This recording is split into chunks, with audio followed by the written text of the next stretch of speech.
Assalamualaikum warahmatullahi wabarakatuh. Saya Herzman Arif dari Forum News Network. Ketua Badan Eksekutif Mahasiswa Universitas Indonesia, Melki Sedek Wang, merespon cepat adanya kabar dugaan laporan tindakan kekerasan seksual yang dilakukannya. Tanpa babi bu, tanpa menunggu didesak publik, apalagi kemudian ditetapkan sebagai tersangka, Melki Sedek Wang dengan tegas mendukung penonaktifannya. Wakil Ketua Badan Eksekutif Mahasiswa Universitas Indonesia, Siva Anindya Hartono, ini telah menaikkan surat penonaktifan Melki, dan Melki menyatakan dia mendukung sepenuhnya langkah itu. Dengan kepala tegak, saya akan menjalani semua proses yang diperlukan, kata Melki Sedek Wang. Luar biasa ini. Lepas dari kasusnya, apakah Melki terbukti bersalah atau nantinya ternyata dia tidak bersalah dan nama baiknya dipulihkan, namun sikap Melki ini layak diacungi jempol, ya, bahkan 2 jempol ini ya. Dia menerapkan standar etik yang sangat tinggi, sebuah standar yang sekarang ini tidak lagi dimiliki oleh para pemimpin negara ini, termasuk juga oleh kepala negara dan keluarganya. Sejak 2 hari lalu, kabar adanya kekerasan seksual yang dilakukan oleh Melki itu berhembus di media sosial. Sebuah akun anonim menyebarkan kabar tersebut dan lengkap dengan biodata dari Melki Sedek Wang. Dan kabar itu muncul bersamaan dengan saat Melki Sedek Wang bersama sejumlah pimpinan BEM se-Jawa Tengah menggelar aksi di Balai Kota Solo. Mereka, para ketua BEM ini, menantang Wali Kota Solo yang kini juga menjadi calon wakil presiden, Gibran Rakabuming, untuk debat terbuka. Sebab dalam berbagai kesempatan tampak sekali Gibran ini menghindari perdebatan atau perbincangan yang cukup serius gitu di forum-forum terbuka. Namun tantangan itu tidak direspon oleh Gibran.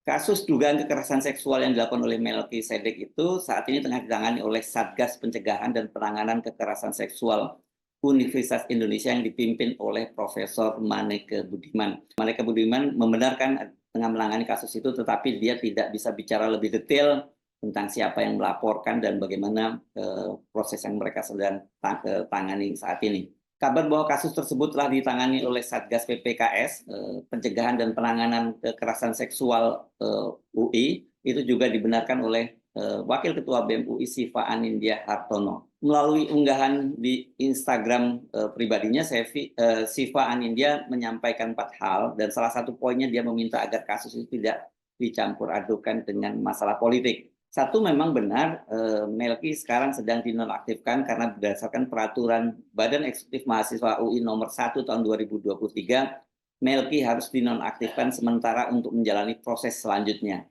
2, dengan laporan masuk yang telah terverifikasi, saat ini sedang berlangsung proses investigasi lebih lanjut untuk menghasilkan keputusan terlapor terbukti atau tidak terbukti. Jadi mohon untuk tidak membuat pernyataan apapun sampai keputusan akhir dibuat. Yang ketiga, verifikasi yang dimaksud pada poin 2 adalah proses penilaian dan pemeriksaan yang mencakup bukti dan informasi yang cukup untuk diproses ke tahap investigasi. 4, mohon untuk menghormati ruang aman bagi korban dengan tidak bertanya kronologi dan identitas korban.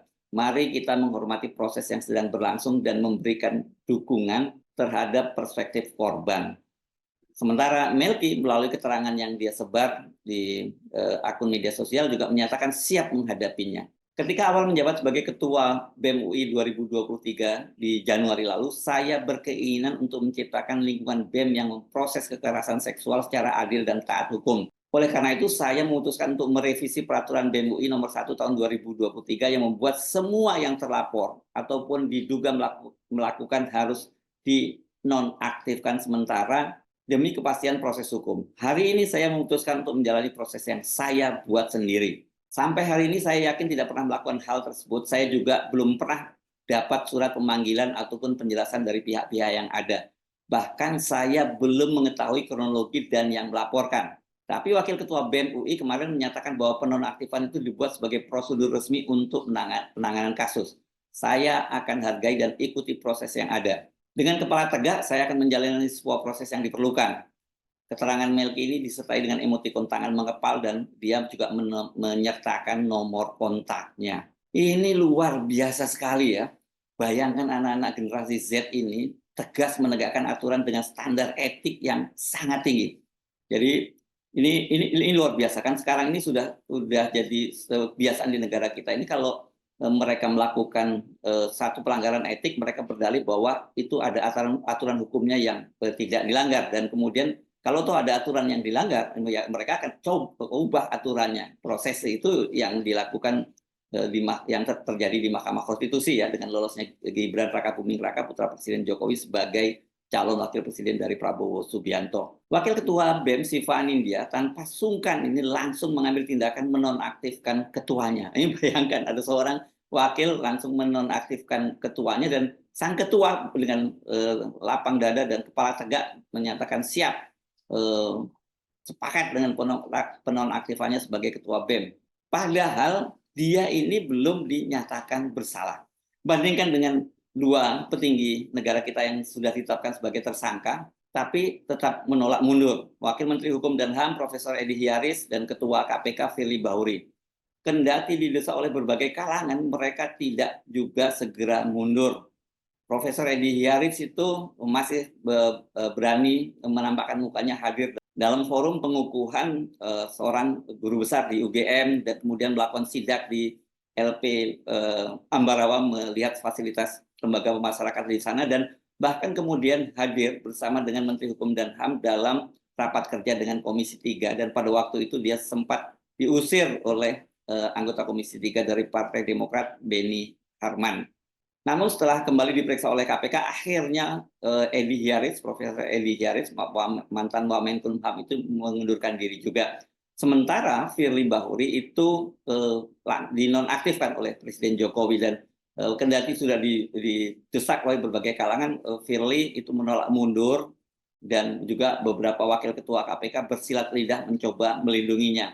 Firly bahkan kemudian mengajukan gugatan pra-peradilan ke Pengadilan Negeri Jakarta Selatan, tetapi gugatan pra-peradilannya itu kandas dan ditolak oleh hakim tunggal yang mengadili kasus tersebut. Dengan begitu sekarang sah posisi Firly sebagai tersangka, tapi dia belum juga menyatakan mundur. Belum lagi kalau kita menerapkan standar itu kepada Jokowi dan keluarganya, dan juga kepada calon Presiden Prabowo Subianto. Sama sekali nggak jauh, ya jauh sekali, jauh panggang dari api mereka mendekati standar etik seperti yang dilakukan oleh Melki Sedek Huang dan juga BEM UI ini. Gibran masih terus melenggang menjadi calon wakil presiden, kendati pamannya Anwar Usman yang jadi ketua Mahkamah Konstitusi dihukum oleh Majelis Kehormatan Mahkamah Konstitusi, dicopot dari jabatannya dan dilarang menangani berbagai kasus perkara di Mahkamah Konstitusi yang berkaitan dengan pilkada, pemilu legislatif, dan apalagi pilpres ya. Paman dari Gibran juga tetap bertahan di Mahkamah Konstitusi, Anwar Usman ini, kendati dia sekarang menjadi anggota Majelis Mahkamah Konstitusi saja, dan juga mereka tadinya berusaha untuk menggugat ini melalui pengadilan. Jadi alih-alih merasa bersalah dan menerapkan standar etik yang tinggi, kultur atau budaya malu, tapi mereka sama sekali tidak punya malu. Sementara Prabowo ketika ditanya oleh Anies mengapa tetap menggandeng Gibran sebagai calon wakil presidennya, padahal jelas keputusannya itu cacat karena sudah dinyatakan pelanggaran etik berat, malah melecehkan Anies dengan menyatakan etik dasmu etik. Para pemimpin di negara ini, para elit politik kita ini memang waktunya untuk dibersihkan dan digantikan oleh anak-anak muda yang punya standar etik lebih tinggi. Bila negara ini mau benar, mau baik, mau bersih, dan mau maju. Tentu yang harus maju bukan anak muda yang tidak paham etik, tidak tahu malu, terus ngotot maju sebagai calon wakil presiden, kendati dia tahu bahwa dia hanya bisa melenggang menjadi calon wakil presiden karena pelanggaran etik berat di Mahkamah Konstitusi oleh pamannya, Anwar Usman, dan tentu saja yang paling parah dari pelanggaran etik itu adalah cawe-cawe politik yang dilakukan oleh bapaknya, yakni Presiden Jokowi. Jangan biarkan bangsa ini membusuk karena perilaku para elit politik yang tidak punya standar etik sama sekali. Saya Subnu Arif dari Forum News Network. Sampai jumpa lagi. Wassalamualaikum warahmatullahi wabarakatuh. Kami muat.